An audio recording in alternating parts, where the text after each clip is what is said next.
Presented by Yakult. Yakult पाचन में सुधार और प्रतिरक्षा बढ़ाने में मदद करता है। प्रतिदिन याकुल्ट का सेवन करें। नमस्कार, मैं हूं निखिल और आप देख रहे हैं दी ललन टॉप शो। अतिक्रमण हटाना और उस दौरान पुलिस के लोगों से झड़प कोई नई बात नहीं है। देश भर से ऐसे मामले सामने आते रहते हैं, लेकिन असम में हमने जो देखा उनमें कुछ ज़्यादा ही क्रूरता थी। हाथ में लाठी लेकर आते आदमी को गोली मार दी जाती है, फिर लाठियों से पुलिस वाले पीटते हैं और फिर एक फोटोग्राफर उसके शरीर पर कूदता है।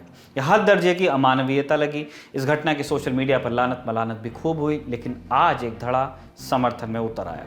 I stand with Assam police वाले ट्रेंड चलने लगे। कहा जा रहा है कि पुलिस ने अपने बचाव में सही किया। वो वीडियो वैसे आप लोगों ने देखा होगा, कौन किसको बचा रहा है दिख रहा है। जिस आदमी की मौत हुई है उसको बांग्लादेशी बताया जा रहा है। तो ये पूरा मामला क्या है, कौन है वो लोग जिन पर कल पुलिस ने गोलियां चलाई और ये सब असम में चल क्यों रहा है, इसके पीछे की राजनीति क्या है, सब सवालों पर बड़ी खबर में विस्तार से बात करेंगे। लेकिन पहले दिन का वीडियो। लेकिन अगर वो नकल माफिया के आशीर्वाद पाके तो उनकी तो मेरिट टंग गई। मेरे तो टंगी नहीं है उनकी। वो रह जाता है सर मेरा सवाल ये है कि सर मैं बीटीसी एटा डाइट से करा हुआ हूँ, 3 बार टेट निकाला है, 2 बार सी टेट निकाला है। सुपर टेट निकालने के बाद इनके जो अधिकारी हैं ये घोटाला करते हैं, रिजर्वेशन मानते हैं। जो प्रयागराज है उनके अधिकारी कम से कम दुगने तिगने बच्चों को नकल के थ्रू पेपर आउट कर करके बच्चे पास कर देते हैं। उसके बावजूद मेरा पॉइंट सिलेक्शन रह गया। रिजर्वेशन जो हमारा मूल अधिकार है संविधान का 27% मिलना चाहिए, 69,000 भर्ती में 3.8 मिला है। और एससी का रिजर्वेशन 21% है, वो 17% मिला है। लगभग 22,000 सीटों का उन्होंने घोटाला करा है। और फिर भी अपने आप को मंत्री जी को बचाने के लिए योगी जी कमेटी बिठा दिया। लगभग 1 साल हो गई। राष्ट्रीय पिछड़ा वर्ग आयोग राष्ट्र एक संवैधानिक संस्था है, न्यायिक संस्था है, उसके आदेश को भी नहीं मान रहे। कमेटी बिठा दी, लगभग 2-3 महीने हो गए उसका जजमेंट आए हुए, कुछ नहीं कर रहे। कमेटी बिठा दी, जांच हो रही है, जांच हो रही है, कुछ भी नहीं हो रहा। घपलेबाजी में नंबर 1 बस, कोई जवाब नहीं है। मेरा दर्द है, बेरोजगार हूँ मैं बहुत। क्या नाम है भैया? मोहम्मद आसिफ। मेरे नाम पूछ लेंगे तो बस वो धर्म निकाल लेंगे, कि वो धर्म के जाति निकाल लेंगे। मेरा दर्द है, नौकरी मांगने जाता हूँ, कुछ नहीं। मोहम्मद आसिफ, तुम भारत के नागरिक हो? जी जी। तो भारत के नागरिक को तो अपनी सरकार से सवाल पूछने का अधिकार है ना? तो कोई नहीं दिखाइए कौन है बीजेपी का नेता। मैं इसलिए आपसे पूछ रहा था, नुमाइंदा नहीं है सरकार का कोई? कौन दिख रहा है आपको? दिख रहा है यहाँ बीजेपी का कोई नुमाइंदा? विधायक 3 ओबीसी के हैं यहाँ के, लेकिन नहीं, किसी को नहीं दिख रहा। सांसद ओबीसी का है, नहीं। हक मानना है पिछड़ों का और दलितों का, और फिर बनते हैं कि हाँ संगठन करेंगे कि पिछड़ा वर्ग वो उसका प्रोग्राम चल रहा है, सम्मेलन चल रहा है, ये चल रहा है, वो चल रहा है, और कुछ नहीं, सिर्फ घपलेबाजी करते हैं। बस वहाँ से हाँ आपकी जांच चल रही है, आपका रिपोर्ट लग जाएगा, बस 5 साल से बस यही चल रहा है प्रोसेस। अगर इस रिपोर्ट को आप पूरा देखना चाहते हैं तो आपको जाना होगा हमारे नए चैनल ललन टॉप यूपी पर। वहां आपको सौरभ द्विवेदी पूछते मिलेंगे क्या हाल है यूपी।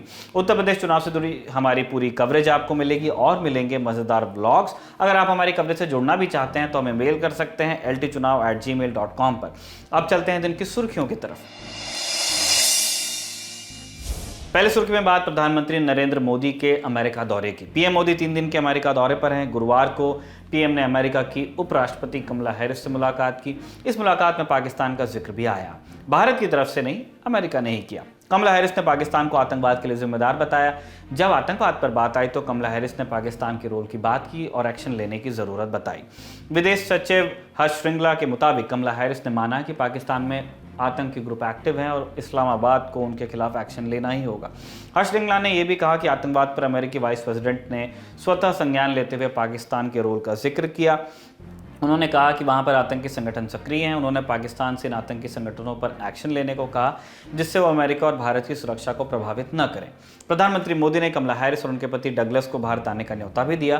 दोनों के बीच कोविड-19 संकट को लेकर और इससे कैसे निपटा जाए इस पर भी बात हुई।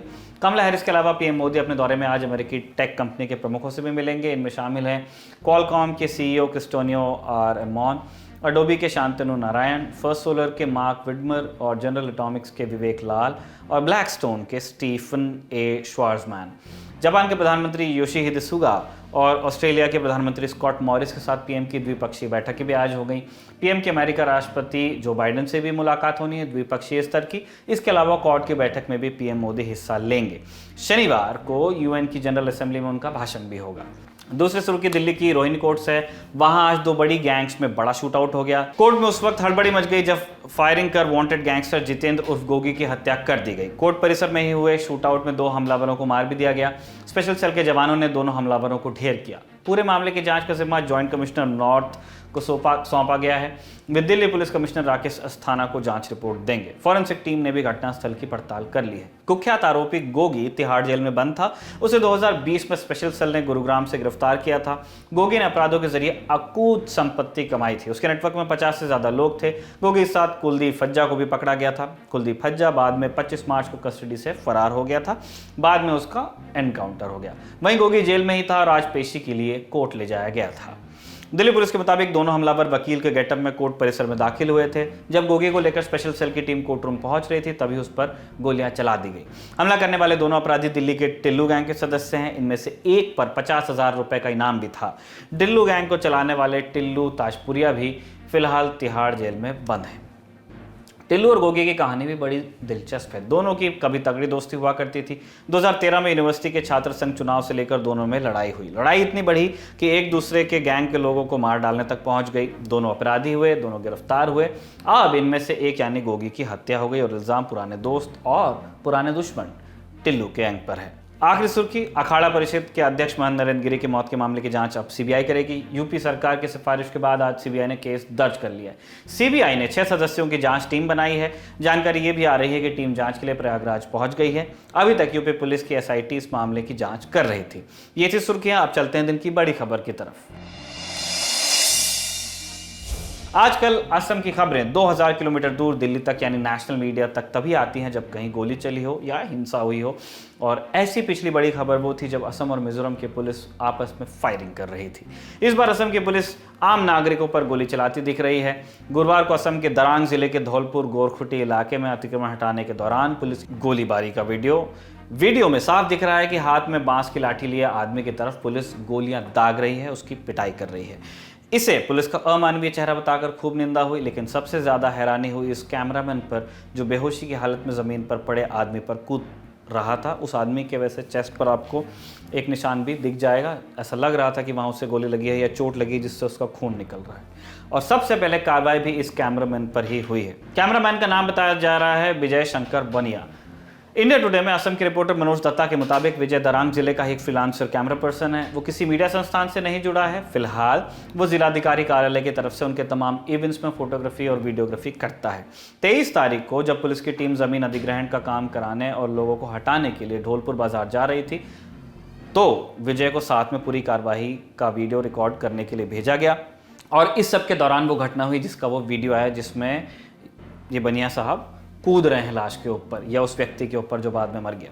ये भी कहा जा रहा है कि जिस व्यक्ति की लाश पर कूद रहे थे ये सब लोग, उसने पहले कैमरामैन पर हमला किया था। वीडियो के शुरुआती हिस्से में कैमरामैन एक पुलिस वाले के साथ दौड़ता हुआ दिख रहा है और उनके पीछे है वो आदमी जिसको बाद में गोली मार दी गई। बहरहाल मृत शरीर के अपमान के मामले में कैमरामैन की गिरफ्तारी हो गई है। अब आते हैं पुलिस की कार्रवाई पर। खबरें हैं कि पुलिस की गोलीबारी में 2 लोगों की मौत हो गई, कई और जख्मी हैं।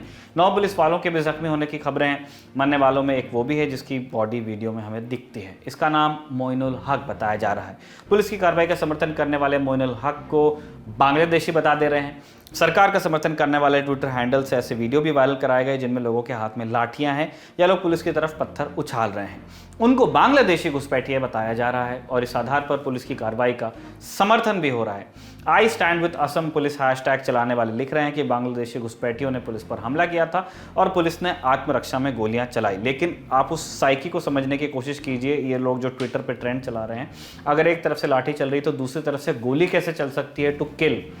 हालांकि एक दूसरा पक्ष उनको बंगाली मूल के भारतीय मुसलमान भी बता रहा है। सोशल मीडिया पर एक आधार कार्ड वायरल है जिसमें गोलीबारी में मारे गए मोइनुल हक को दिखाया जा रहा है कि कह रहे हैं कि उनका आधार कार्ड है। अब उनके पक्ष की बात जिन पर पुलिस ने कार्रवाई की, सुनिए वो क्या कहते हैं। इस जगह में ही हुआ था। जी हाँ, इस जगह में ही हुआ था।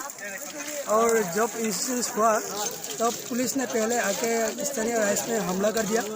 हमला करने के बाद एक लड़की का हाथ टूट गया। तब सारे पब्लिक बैलेंस हो गए।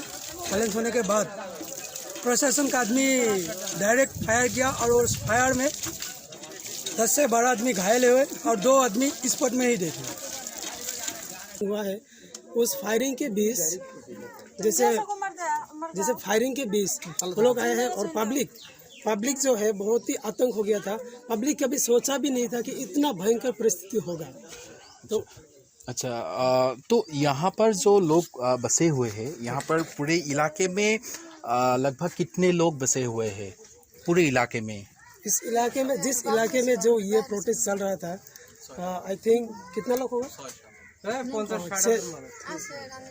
नहीं, जिस इलाके को उच्छेद करने का सोचा था उस इलाके में 6-7 हज़ार ऐसे कुछ लोग होगा ना, 6-7 हज़ार। हाँ, 6-7 हज़ार ऐसे कुछ लोग होगा जो, क्योंकि देखिए हमारा जो घर है, मैं मानता हूँ कि हम सरकारी माटी में रह रहे हैं, लेकिन सरकार को भी ये सोचना पड़ेगा कि ये लोग को उच्छेद करने से पहले उसको जो दोबारा जो संस्थापन है उसको देना पड़ेगा। लेकिन ये लोग क्या नोटिस अच्छा से मिला भी नहीं है। एक फेक न्यूज़ है, जिसके फेक न्यूज़ के जरिए एक न्यूज़ आया कि सुबह में तोड़ देगा पूरा, तो रात में तो लोग जैसे घर है खोल के रखा है साइड में, उसके बाद भी जो पुलिस प्रशासन लोग हैं बहुत ही खराब तरीके से जो लोगों के साथ पेश किया। अब चलते हैं इस सवाल पर कि ये सारी घटनाएं हुई कैसे गोली चलाने की नौबत आई। असम की हिमंत बिस्वा शर्मा सरकार अवैध कब्जे हटाने का अभियान चला रही है। दरांग जिले के सिबझार इलाके में 20 सितंबर से यह अभियान चल रहा था। मुख्यमंत्री हिमंत बिस्वा शर्मा ने ट्विटर पर इसकी जानकारी भी दी। उन्होंने लिखा कि मैं खुश हूं कि दरांग प्रशासन और पुलिस ने सिबझार की 4550 बीघा जमीन पर बने 800 घरों, 4 अवैध धार्मिक ढांचों और एक निजी संस्थान को ध्वस्त कर अतिक्रमण खत्म किया। इंडिया टुडे के कौशिक डेका की इस पर रिपोर्ट मिलती है। वो लिखते हैं कि 2016 के चुनाव में भी और 2021 के चुनाव में भी बीजेपी का वादा था कि सरकारी ज़मीन से अवैध कब्जे हटाए जाएंगे, या जो मंदिर और मोनेस्ट्री की ज़मीन पर अवैध तरीके से बस गए हैं उन्हें भी हटाया जाएगा और फिर ये ज़मीन भूमिहीन स्थानीय निवासियों में बांटी जाएगी। सरकार ने इस साल के बजट में गोरखुटी प्रोजेक्ट का ऐलान किया था। इसके तहत अतिक्रमण हटाने से खाली हुई ज़मीन पर स्थानीय युवा शामिल होंगे और खेती व वन लगाने की योजना रखी गई। जिन लोगों को हटाए जाने की बात हो रही है उनको लेकर एक परसेप्शन ये है कि वो बांग्लादेशी घुसपैठिए हैं। सर्बानंद सोनोवाल सरकार के वक्त असम सरकार ने एक कमेटी बनाई थी। 6 सदस्यों वाली इस कमेटी के अध्यक्ष थे पूर्व chief election commissioner HS. Brahma.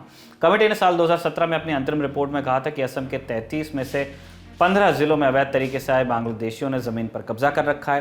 Committee ने कहा था कि अवैध तरीके से आए बांग्लादेशी किसी घुसपैठी सेना की तरह जो हथियारों के साथ आए हैं और रातों रात गांव के गांव गैर कानूनी तरीके से बसा लिए गए। भ्रष्ट अधिकारियों और सांप्रदायिकता की राजनीति करने वाले नेताओं को इन चीज़ों ने बढ़ावा दिया है। इससे पहले जुलाई 2012 में नॉर्थ ईस्ट पॉलिसी इंस्टीट्यूट की भी इस मामले में रिपोर्ट आई थी। उस रिपोर्ट में कहा गया था कि 26 वैष्णव मठों की करीब 5,500 बीघा जमीन पर अवैध कब्जा है। इंडिया टुडे के कौशिक डेका की रिपोर्ट के मुताबिक एक आरटीआई के जवाब से मालूम चला था कि असम की 4 लाख हेक्टेयर फॉरेस्ट लैंड पर अतिक्रमण है, जो असम की कुल जंगलात भूमि का 22% है। तो इस तरह अवैध बांग्लादेशियों द्वारा अवैध तरीके से जमीन कब्जा करने का मुद्दा असम में पहले से रहा है। बीजेपी ने अब इस मुद्दे को भुनाना शुरू किया है और अब हिमंत बिस्वा शर्मा की सरकार घर तोड़ने वाला काम शुरू कर चुकी है। हालांकि यहाँ रहने वालों का कहना है कि वो बाहर से नहीं आए हैं, यहीं के रहने वाले हैं। सुनिए। 40 साल, जैसे मेरा दादा परदादा भी 40-50 साल से यहाँ पे रह रहा है, बाशिंदा है 40-50 साल का। अच्छा, ये लोग 40-50 साल से यहाँ पर रह रहे हैं, लेकिन कोई तो वजह होगा कि वो लोग यहाँ पर आके बसा, या वो लोग फ्लड अफेक्टेड थे, इरोशन अफेक्टेड थे, तो जैसे कि हमारा असम में जो ब्रह्मपुत्र नदी है, जैसे कुछ लोग हैं कि दूसरा समष्टि का, कुछ दूसरा समष्टि का, जैसे नदियाँ जो टूट के जो लोगों का घर टूट गया, तो वो उधर से आके इधर में मिट्टी मिला, तो कुछ उस टाइम में तो खरीदा है, तो खरीद के यहाँ पे जैसे कि ऐसा करके ही असम का बाहर का लोग नहीं है, सब असम का ही है, तो यहाँ पे रह रहा है। वो भी 30-40 साल से रह रहा है। पहले कोई प्रॉब्लम नहीं आया था, लेकिन आज ये बीजेपी सरकार आने के बाद ये प्रॉब्लम हो रहा है। विपक्षी राजनीतिक पार्टियां भी बीजेपी सरकार की कार्रवाई के विरोध में आ गई हैं। कांग्रेस नेता राहुल गांधी ने इस घटना पर ट्वीट करके कहा है कि सरकार के समर्थन से ये फायरिंग हुई है। मैं राज्य के अपने भाई बहनों के साथ खड़ा हूं। देश में ऐसा किसी के साथ भी नहीं होना चाहिए। असम कांग्रेस ने इस घटना को बर्बरतापूर्ण बताया है। राज्यपाल को चिट्ठी लिखी है। कांग्रेस ने इस घटना की हाईकोर्ट के जज की अध्यक्षता में जांच कराने की मांग भी कर दी है। इसके अलावा पुनर्वास और उचित व्यवस्था होने तक अतिक्रमण हटाने की प्रक्रिया को रोकने की मांग भी की है। AIMIM प्रमुख असदुद्दीन ओवैसी का भी इस मामले पर बयान आया है। गोली मारने से जिस आदमी की मौत हुई है उसको ओवैसी ने शहीद कहा है। उन्होंने लिखा कि हत्या करने वालों के खिलाफ कार्रवाई होनी चाहिए। इसके लिए दरांग में बंगाली मुसलमानों को हटाए जाने का काम तुरंत रोका जाना चाहिए। तो फायरिंग पर बवाल के बाद फिलहाल दरांग में अतिक्रमण हटाने का काम रोक दिया गया है। हालांकि भारी तादाद में सुरक्षा बल वहां तैनात हैं। हालात अब भी तनावपूर्ण बने हुए हैं। Action drive was initiated with a agreed principle. Their representative, All Assam Minority Students Union, they came to me, they meet me. I said it is a 77,000 bighas of land, 27 to 8,000 acres. I said that I am going to allot land to the landless people according to the land policy of the state, 2 acres each. They agreed to me.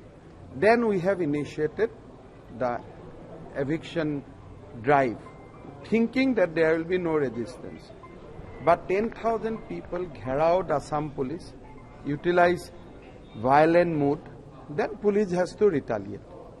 This is the whole story. आज की बड़ी खबर में बस इतना ही। अब इस मामले पर कू की राय, इस सेगमेंट में हम सोशल मीडिया पर लोगों से उनकी राय या किसी पोल के जरिए उनका रुझान जुटाने की कोशिश करते हैं। आज का सवाल था, अतिक्रमण हटाने में गोली चलाकर असम पुलिस ने ज्यादती की है या नहीं। हाँ और ना कहने वालों का प्रतिशत आपको स्क्रीन पर दिख रहा है। अगर आप कू पर हमारे पोल्स का हिस्सा बनना चाहते हैं तो कू पर हमें फॉलो कीजिए और कमेंट बॉक्स में लिख के बताइए कि हमको शो कैसा लगता है, आपको हमारा शो कैसा लगता है। आपकी राय को भी हम दी ललन टॉप शो में शामिल करेंगे। विदा लेने से पहले आपको फिर याद दिला दें कि इस शनिवार माने 25 सितंबर को सौरभ द्विवेदी करेंगे एक पंचायत का आयोजन शाम को 4 बजे। इस पंचायत में बच्चे शामिल होंगे और उनके माता पिता भी शामिल होंगे, भारत के भी और भारत से बाहर के भी। हम आपसे सुनना चाहते हैं कि आपके बच्चे टीवी और फोन पर क्या देखते हैं और उनकी मनस्थिति पर इसका क्या फर्क पड़ता है। अगर आप इस पंचायत में शामिल होना चाहते हैं तो हमें मेल के लिए करें ltshowmail@gmail.com पर। देखते रहिए दी ललन टॉप। वीकेंड के लिए हमें दीजिए इजाजत। आपसे अब फिर मुलाकात होगी सोमवार को। नमस्ते।